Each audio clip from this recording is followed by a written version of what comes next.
I'm at the range this morning. I needed to re-verify the zeros on this ACOG after a match I went to yesterday at Camp Pendleton. It was a mid-range 3-5, 600-yard match.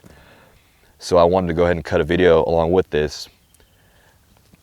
First off, the impetus for this entire configuration you see here is the fact that I received this Geisley Super Modular Rail, the SMR rail, for free because I wanted it in a Facebook promotion. So I was pretty happy with that. When I received it, I was quite impressed by this, and I had no intent of actually building anything at the time. So I said, I have this rail, may as well piece together a new upper receiver. Along with that, I wanted to be able to build a upper receiver that I can combine or swap out with my competition lower, just to have something I can use, an upper I can use in the field, but still have my service rifle competition gun ready to go. So I have this is my standard config for my service rifle gun, A2 stock, A2 pistol grip, my lower, and then a Geisley National Match trigger. And so I think the most logical configuration for an upper for this type of lower would have been an 18-inch SPR style barrel. So I bought an 18-inch SPR white oak armament barrel with a rifle length gas tube. It's 1-7 twist. I'm very familiar with the white oak because I use their products for National Match guns. So I went with that. In combination of the rail system in the barrel, I bought the Voltor MUR1 billet upper receiver. It's not mil spec, it's got thicker walls and whatnot, but I wanted to try it out, see what all the hype was about. Standard bolt group, it's a Spikes Tactical bolt carrier group with a Bravo Company gunfighter charging handle. The rail system needed a low profile gas block, so I went ahead with a Geisley super low profile gas block. Then a standard A2 flash hider because that's all I'm familiar with. I don't really research all these muzzle brakes and whatnot, so I just want to know go with what I knew. After that, just the bipod, Harris bipod, I pulled off my Savage that I usually keep on my Savage in combination with the American Defense quick release Picatinny adapter. And it's all topped off with an ACOG, Trijicon ACOG. It's the TA31 M150 RCO. It's the Army version of the Marine RCO.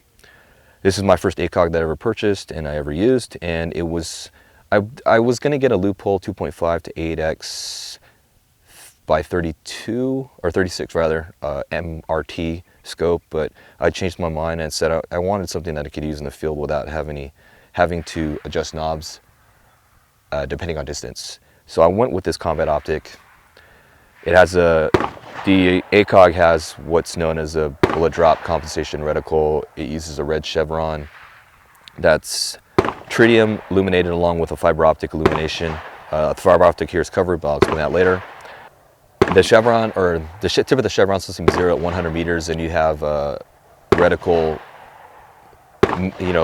hash marks to identify 3, 4, 5, 600 out to 800 meters. So it's just something that you could use, and you don't have to adjust your elevation knobs when you're in fast action type situations where you need to just engage multiple targets, different distances. You don't have to adjust a knob, just hold over, hold under.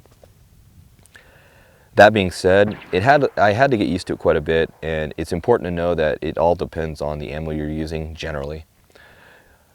Since the standard military issue ammo is 62 grain, that M855, it runs at about 3,000 feet per second for a 62 grain bullet. I don't use that type of ammo. I'm using 77 grains because that's what I use my service rifle, but I also like to use that for general use because you want to get distance and accuracy out of a gun. You want to use heavier, high BC bullets. That being said, my standard service rifle load is 24.0 grains of reloader 15 with any 77 grain bolt tail hollow point variant. I decided to go with 24.5 simply because my service rifle load was only getting 26-40 feet per second out of this gun when it gets 2750 out of my 20-inch barrel. So I bumped the load to 24.5, so that's half a grain more with the same bullet, and I'm getting 2750 feet per second on average in this barrel, but with a standard deviation of 6, which is quite impressive, and I'm thinking I should have been using something like that for my service rifle use. Anyway, when I tested this when I was doing zeros at Pendleton, after I got a 100 meter zero and I wanted to get 300, 400, or 300, 500, 600 yard holds on this reticle, I found that I was holding the reticle right underneath where I needed to aim, considering that at 300 yards, I held the 300 meter reticle just below my point of impact by approximately, I would say in my head, 2.5 minutes, maybe 3 minutes lower. So that's about coincides. Same with 500 yards. I need to hold the 500 meter reticle just below point of impact. And then 600, I need to hold the reticle a little bit lower of point of impact. So all that said, I think I got my zeros and my information I needed as far as holdovers and hold unders or whatnot. So I'm going to have to do a more detailed write-up for you guys on my blog at ocabj.net. That's ocabj.net. And I'll give you a whole breakdown, a lot more details, more photos and whatnot of how this gun was put together, and my thoughts and opinions regarding the whole setup, including the optic, the barrel, everything.